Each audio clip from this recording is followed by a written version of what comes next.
Hai guys, kembali lagi di video baru. Pada video hari ini aku mau cerita tentang sesuatu yang berbeda. Konten hari ini bukan tentang Korea, tapi tentang Australia.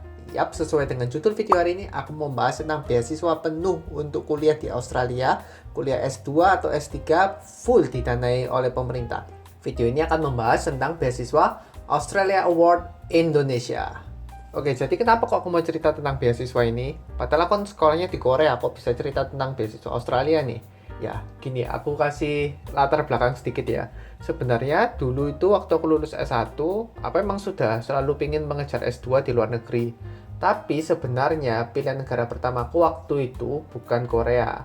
Waktu itu aku pinginnya itu kuliah di Australia. Soalnya aku itu selain bahasa Indonesia, aku cuma bisa bahasa Inggris. Jadi aku pingin ke negara yang ngomongnya bahasa Inggris gitu. Terus kan jadi aku cari-cari tahu tentang beasiswa full untuk negara-negara berbahasa Inggris. Kayak Amerika, Inggris, atau Australia. Kan di Amerika ada Fulbright, Inggris ada Chevening, Australia ada Australia Award. Nah dari tiga itu waktu itu yang aku lihat yang kira-kira nggak butuh pengalaman kerja. Soalnya kan aku fresh graduate ya waktu itu. Waktu itu jadi aku pilih Australia Award. Jadi aku ngejar untuk Australia waktu itu. Nah, terus aku waktu itu mikirnya itu, kalau aku mau S2 di luar negeri, aku harus dapat beasiswa yang penuh. Soalnya kuliah di luar negeri itu mahal. Jadi, aku nggak mau keluar uang banyak gitu loh. Apalagi aku lihat-lihat kuliah di Australia itu bisa keluar uang sampai 1 miliaran. Nah, aku lihat ada beasiswa Australia Award ini, aku lihat kayak, wah cocok banget ini. Ini buat S2, aku mau S2. Terus juga full, aku bakal cerita gimana pengalamanku dari proses daftar sampai aku masuk ke tahap interview yang bukan tahap terakhir. Jadi dulu itu sebenarnya aku hampir ya, kalau aku lulus tahap interview sebenarnya aku lolos beasiswanya, tapi sayangnya aku gagal di tahap interview. Terus sebelum kalian mau daftar beasiswa Australia Award ini, kalian penting sekali untuk cek website Australian Awards Indonesia.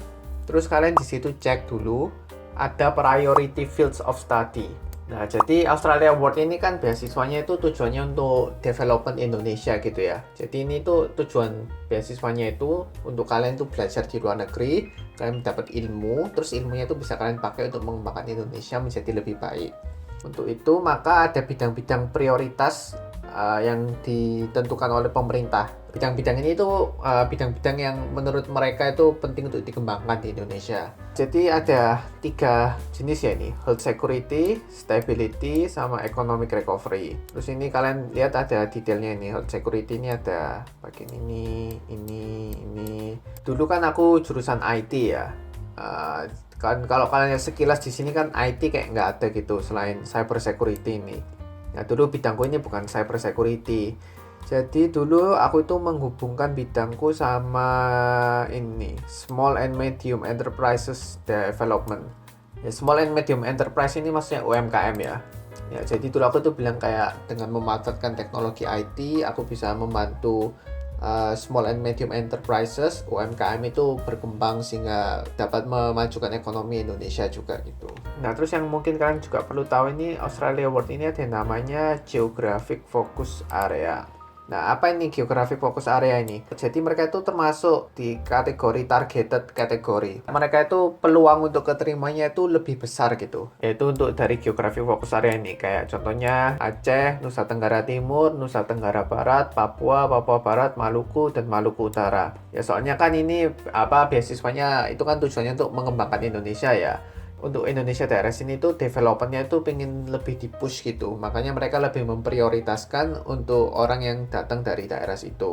Tapi bukan berarti kalau kalian di luar targeted kategori ini nggak bisa keterima ya, itu ya juga bisa kok. Ini cuma yang dari daerah sini tuh lebih punya sedikit chance lebih gitulah. Oke, jadi proses pendaftarannya itu sebenarnya mudah saja. Pertama kalian cuma perlu buka website oasis.dfat.gov.au. Nah, di website itu kalian bisa melakukan online application dan setelah kalian submit application kalian masuk ke website australiaawardsindonesia.org. Nah, di website itu nanti kalian perlu ngisi additional information form for 2020 intake.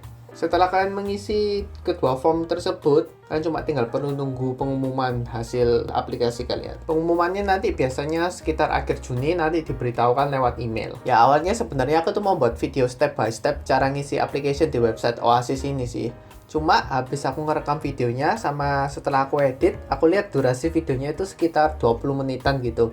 Nah, aku nggak yakin kalian mau lihat video yang durasinya sampai di atas 20 menitan gitu. Nah, karena itu aku putusin videonya ini aku mau fokus ke dua bagian yang paling penting aja, yaitu cara mengisi essay-nya dan juga dokumen-dokumen apa aja yang diperlukan. Sebenarnya cara aplikasi di website Oasis itu menurutku cukup simple dan mudah sih. Kalian bisa coba-coba sendiri, menurutku bisa kok. Tapi kalau kalian tertarik untuk lihat video step by step cara ngisi Oasisnya, kalian bisa komen di bawah, nanti aku upload deh kalau banyak yang mau lihat. Kalau kalian ada kebingungan atau apa gitu juga boleh ditanyain di komen di bawah, atau bisa juga tanya lewat DM Instagramku di indraa145. Oke, kita mulai dari essay dulu ya. Untuk essay-nya itu kalian cuma perlu menjawab pertanyaan-pertanyaan yang sudah disediakan oleh Australia Awards-nya itu. Nah, pertanyaannya itu bisa kalian lihat di website Oasis itu. Kan kalian apply-nya lewat Oasis. Jadi nanti essay-nya itu juga ditulisnya di website Oasis itu. Nah, ini aku sekarang di website Oasis ya, ini bagian essay-nya. Nah, jadi kalian tuh cuma perlu jawab pertanyaan-pertanyaan ini. Why did you choose your proposed course and institution? How will proposed study contribute to your career? Ya, ada 4 pertanyaan ini. Nah, ini aku mau sharing berdasarkan jawaban esaiku ya. Nah, jadi nanti kita itu akan bahas satu persatu pertanyaan ini. Tapi menurutku itu pertama yang perlu kalian ingat dalam menjawab esai ini, pertama, tentunya jangan lewat dari 2000 karakter ini. Jadi ini esainya itu ada karakter limitnya gitu. Jadi kalau bisa kalian tuh buat outline-nya dulu, sehingga nanti buat esainya itu bisa rapi dan nggak terlalu panjang gitu. Dan juga esainya kalau bisa straight to the point gitu. Jadi jangan terlalu bertele-tele supaya nanti itu cukup di 2000 karakter itu. Nah, kedua, essay-nya ini hubungkan sama priority development area yang tadi kalian pilih itu ya. Kalau di kasusku kan tadi kan aku pilihnya small and medium enterprises economic growth. Jadi aku jawab essayku itu ya berhubungan sama pengembangan UMKM itu. Dan juga hubungan sama jurusan yang kalian pilih ya. Jadi kan aku pilihnya Master of Information Technology. Nah, jadi nanti aku kayak ngehubungin antara IT dan juga penerapannya di pengembangan ekonomi UMKM tersebut. Ketiga, nanti pertanyaan interviewnya itu berdasarkan jawaban essay kalian ini. Jadi kalau bisa nanti jawaban essay kalian tuh kasih substansi yang banyak dan juga berikan data-data pendukung yang sesuai dengan statement kalian di essay tersebut. Ini ngisi essaynya pakai bahasa Inggris ya, by the way. Jadi nanti kalian kalau sudah selesai ngetik, mungkin kalian kalau nggak yakin apakah grammarnya sudah betul atau apa, kalian bisa minta tolong teman kalian atau siapa gitu buat proofreading. Jadi buat bantuin ngecek gitu apakah grammarnya sudah betul semua atau belum. Jadi online application Oasisnya ini ngisinya semuanya pakai bahasa Inggris ya, bukan pakai bahasa Indonesia.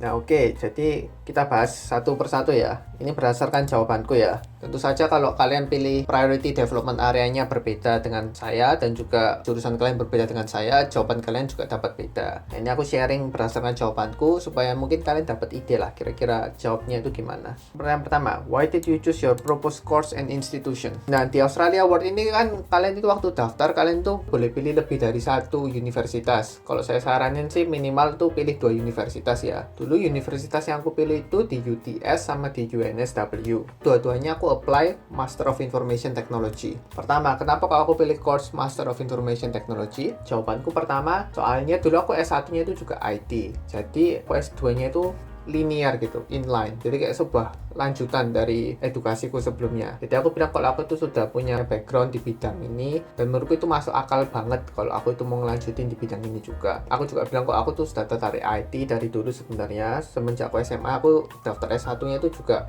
sudah pilihan pertama pasti IT. Soalnya aku lihat IT itu potensinya besar gitu loh. Terus kalau institutionnya kenapa aku pilih UTS sama UNSW? Aku bilang soalnya mereka itu dua-duanya universitas ternama di dunia. Jadi peringkat mereka di tingkat dunia itu peringkat tinggi gitu loh. Terus aku juga bilang bidang spesialisasi yang aku mau itu juga ada di kedua universitas itu. Kan kalau S2 kan kita belajarnya lebih terfokus ya. Dulu itu aku bilangnya aku tuh mau belajar antara AI atau Big Data. Aku lihat di Univ itu mereka itu menyediakan course itu loh, course di bidang AI sama Big Data. Dan juga aku bilang kalau fasilitas mereka untuk jurusanku itu banyak. Aku udah kayak survei lewat websitenya sama ikut-ikut Q&A-nya. Aku lihat itu kayak fasilitas untuk jurusan IT-nya itu banyak dan juga track record mereka di bidang IT itu juga bagus gitu loh. Ya, jadi kurang lebih jawabanku tentang pertanyaan pertama kayak gitu sih. Sekarang pertanyaan kedua ya, how will the proposed study contribute to your career? Nah, ini dulu aku jawabnya gini. Aku bilang kalau cita-citaku dari dulu itu aku selalu pengen jadi developer IT yang ternama gitu loh. Maksudnya aku pengen kayak punya influence besar melalui produk IT yang aku ciptakan gitu. Apalagi kan sekarang tuh zamannya IT ya, dimana perusahaan-perusahaan besar dunia itu juga perusahaan-perusahaan IT, dan di Indonesia pun tren IT itu juga berkembang dengan startup-startup IT yang banyak gitu.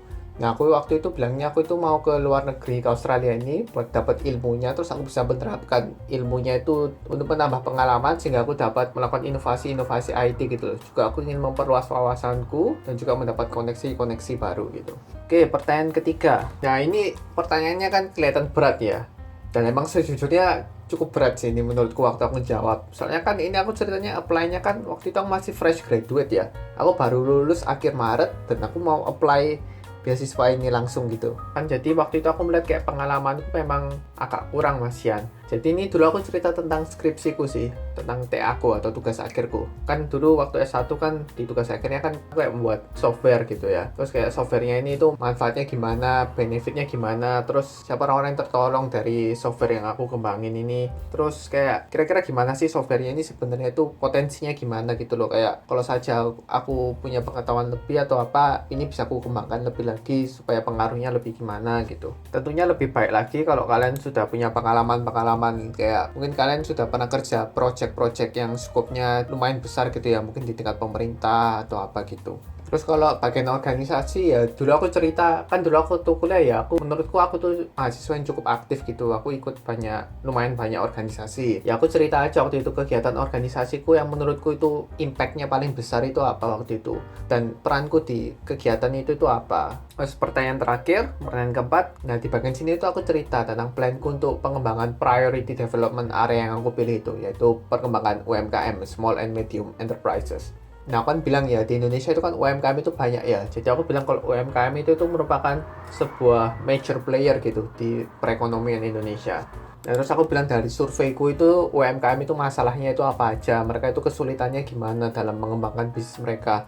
Gimana cara mereka bisa scale up bisnis mereka itu, tantangan-tantangan mereka itu apa aja gitu. Dan terus aku itu bilang aku tuh bisa propose solution untuk masalah-masalah mereka itu dari produk IT yang ingin aku ciptakan gitu. Nah, tapi aku bilang untuk supaya produk IT ku ini efektif, aku tuh butuh ilmu mengenai AI sama big data gitu. Makanya aku bilang kayak aku perlu ilmu itu sehingga aku dapat mengimplementasikannya di produkku gitu loh. Supaya ini juga bisa menolong UMKM tersebut. Itu practical exampleku yang pertama ya. Jadi yang pertama aku bilang aku mau menolong UMKM dengan produk IT yang ingin aku ciptakan. Terus yang kedua aku bilang aku itu mau juga mengembangkan teknologi IT di Indonesia.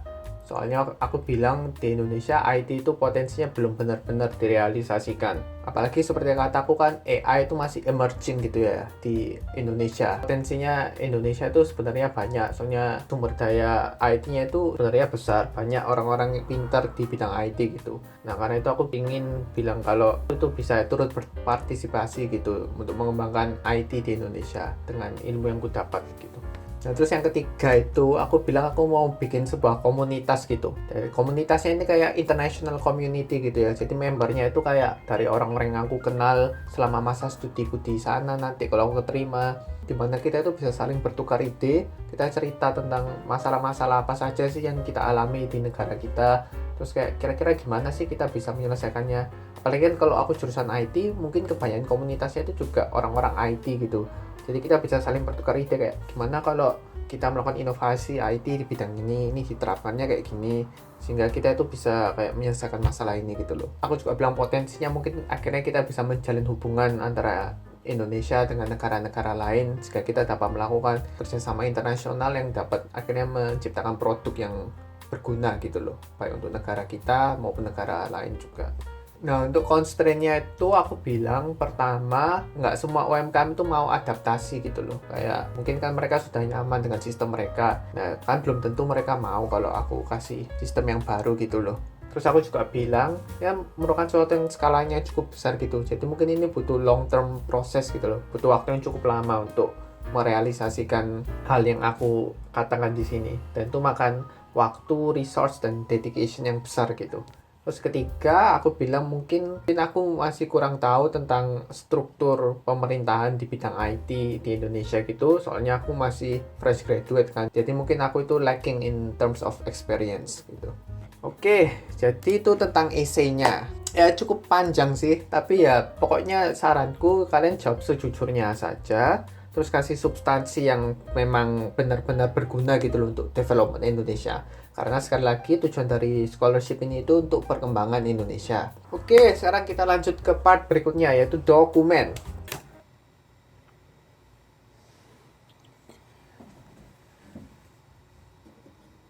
Hey guys, Indra dari masa depan ini. Ya, jadi ini aku lagi ngedit videonya. Awalnya itu aku membuat yang pembahasan essay sama dokumennya itu jadi satu video.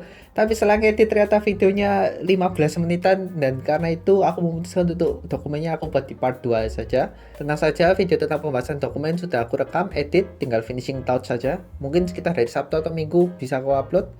Subscribe supaya nggak ketinggalan. Kalau kalian pengen lihat list dokumen apa saja yang sebenarnya diperlukan buat apply, kalian bisa sebenarnya cek aja di website Oasisnya. Untuk pembahasan detail mengenai tiap-tiap dokumen itu nanti kita bahas di part 2. Kalau bisa kalian mulai siapin sekarang dokumennya karena deadline-nya itu 30 April, jadi lebih baik kalian mulai apply saja sekarang dulu. Oke? See you in the next video. Thank you for watching. Bye bye.